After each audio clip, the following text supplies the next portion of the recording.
The oxygen cycle. Oxygen is found in the elemental form in the atmosphere to the extent of 21%.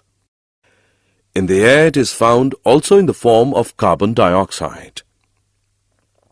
In the Earth's crust it is found as oxides of most metals and silicon, and also as carbonate, sulfate, nitrate and other minerals.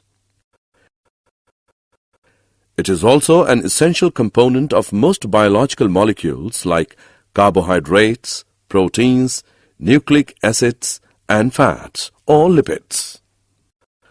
Oxygen cycle maintains the levels of oxygen in the atmosphere.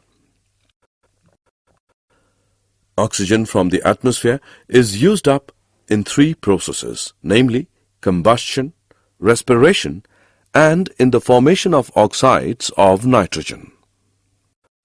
Oxygen is returned to the atmosphere in only one major process, that is photosynthesis.